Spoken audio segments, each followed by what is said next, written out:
நம்ம வாழ்க்கையில அன்புங்கிற ஒரு உணர்வு இல்லைன்னா இந்த பூமியே இயங்காதுங்க. நம்ம யாரும் கடவுளை கண்களால பார்த்தது இல்லைங்க. ஆனா எப்ப நம்ம நமக்குள்ள அன்பை உணர முடியுதோ அப்ப நமக்குள்ள இருக்கிற கடவுளை நம்மளால உணர முடியுங்க.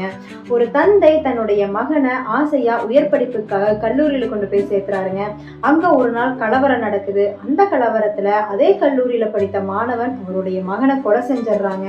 இந்த செய்தியை கேட்ட அந்த தந்தை ரொம்பவுமே உடைஞ்சு போயிடுறாங்க. அந்த கொலை செய்த மாணவனை போலீஸ் அரெஸ்ட் பண்ணி கோர்ட்டுக்கு கூட்டிட்டு வர்றாங்க. அதே நாள் அந்த இறந்த மாணவனுடைய தந்தையும் கோர்ட்டுக்கு கூட்டிட்டு வர்றாங்க. அவர் சாட்சி கூண்டுல நின்று அந்த தந்தை கொலை செய்த மாணவனை பார்த்து சில வார்த்தைகள் சொல்றாங்க. என்னன்னா, நீ பிறந்து வந்தப்போ உன்னுடைய தாய் தந்தையர் உன்னை பார்த்து எவ்வளவு சந்தோஷப்பட்டிருப்பாங்க. நீ வளர்ந்து வர ஒவ்வொரு காலகட்டத்திலையும் உன்னோட வளர்ச்சியை பார்த்து அவங்க எவ்வளவு மகிழ்ச்சி அடைஞ்சிருப்பாங்க. இப்ப நீ இந்த மாதிரி ஒரு கொலை செஞ்சிருக்கேன்னு அவங்க கேட்டப்போ அவங்களுடைய மனசு எவ்வளவு கவலை அடைஞ்சிருக்கும், எவ்வளவு வேதனை அடைஞ்சிருக்கும்.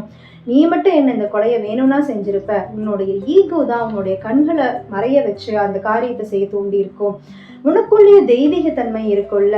நான் என்னுடைய பையன் சார்பாகவோ என்னுடைய மனைவி சார்பாகவோ உன்னை நான் மன்னிக்கிறேன் அப்படின்னு சொன்னது மட்டும் இல்லாம அந்த சாட்சி கூண்டை விட்டு கீழே வந்து அணைச்சு ஆத்மார்த்தமா அவனை மன்னிச்சிருக்கிறாங்க. அந்த மாணவன் அவருடைய கால்களை விழுந்து கதறி அழுதுருக்காங்க. அன்னைக்கு அவனுக்கு தூக்கு தண்டனை கிடைச்சிருந்தா கூட திருந்திருப்பானான்னு சொல்ல முடியாதுங்க. எவ்வளவு பெரிய மோசமான குணாதிசயங்களை வெளிப்படுத்துற மனிதரா இருந்தாலும் அன்பின் மூலியமா அவரை மாத்தி அமைக்கலாங்கிறதுக்கு இந்த கதை ஒரு எடுத்துக்காட்டா இருக்குங்க. இந்த உலகத்துல பசி பட்டினிக்கு ஏங்குறதை விட அன்புக்காக ஏங்குறது தாங்க அதிகமா இருக்கு. இப்ப அந்த அன்பு கிடைக்கலன்னு நிறைய பேர் தற்கொலை வரைக்கும் போறாங்க. இன்ஸ்டிடியூட் ஆஃப் ஹார்ட் மேத் ஃபவுண்டேஷன்ங்கிற ஆர்கனைசேஷன்ல இருந்து அமெரிக்கா ஒரு அற்புதமான கண்டுபிடிப்பை கண்டுபிடிச்சிருக்குங்க. நம்முடைய இதயத்திலிருந்து வெளியில வர மின்காந்த சக்திகள் ரொம்பவும் சக்தி வாய்ந்ததா இருக்குன்னு சொல்றாங்க. அதாவது 24 அடி தூரத்துக்கு நம்மளுடைய உணர்வு அதனுடைய தாக்கத்தை ஏற்படுத்துன்னு சொல்லி இருக்கிறாங்க. நம்ம அன்பு சார்ந்த உணர்வை நம்ம வெளிப்படுத்துறப்போ அன்பு சார்ந்த நிகழ்வுகள், அன்பு சார்ந்த சூழ்நிலைகளை நம்மளால ஈர்த்து கொண்டு வர முடியும்னு சொல்லியிருக்கிறாங்க.